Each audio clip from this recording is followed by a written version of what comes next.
Hiya, so everyone should stand and come and support the ceasefire in Gaza, and do support it. Thank you so much for coming out today. It's lovely to see some sunshine after we got totally drenched last week. Today is the International Palestinian Children's Day, and we have a special exhibit here. The names on these cards are all children under the age of 3 that have been killed in Gaza since the start of this current war. We'd like to remember that more than 19,000 children that have been killed since the 7th of October 2023 in Gaza. It's an extraordinary number, and when you think that each child, had a family and had people that loved them, it's absolutely devastating.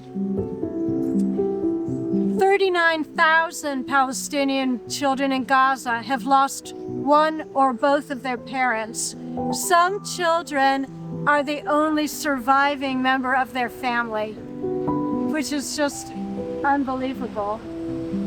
And on top of that, 4,000 children in Gaza have lost one or more of their limbs, including a little 3-year-old called Hanan, who lost both her legs.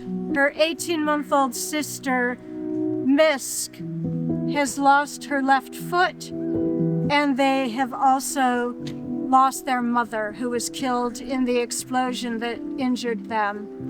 There are 4,500 children in Gaza that are waiting for a medical evacuation, but no one is allowed in or out.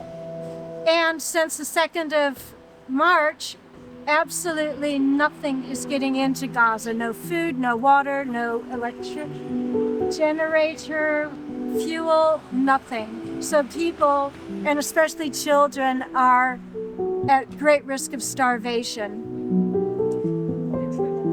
When I think of starvation, I remember a notification from Defense for Children International Palestine this week.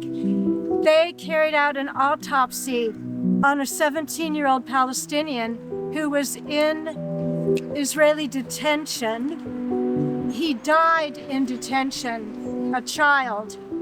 He was the first Palestinian child to die in Israeli detention, and when they did the autopsy, they discovered that he'd starved to death, on top of having been beaten and suffered from scabies. He wasn't allowed adequate medical treatment. So there are hundreds of Palestinian children in Israeli detention, and conditions are really awful for them. So what can we do?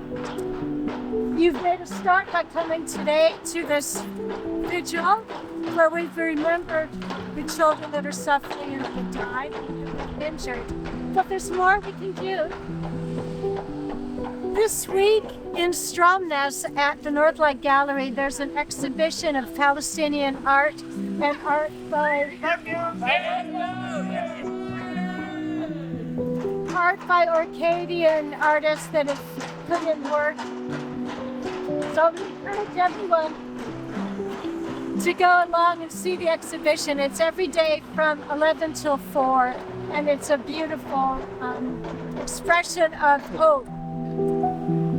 There's also going to be the film No Other Land, and that's going to be shown in the Picnic Center on the 24th of April at 7:30.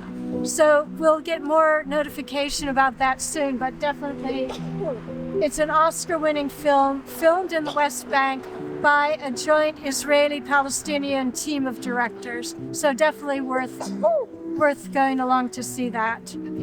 Keep writing letters to our politicians.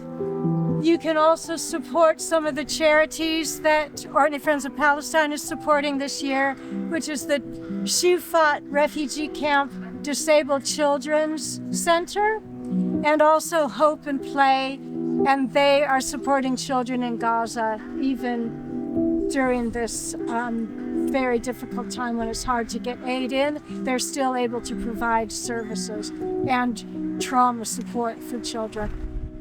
So I will gather back up the placards, and I assume that unless there's a permanent ceasefire, we will be back here next week. So remember the Palestinian children today, and we'll see you next week. And thank you so much, everyone, for coming again.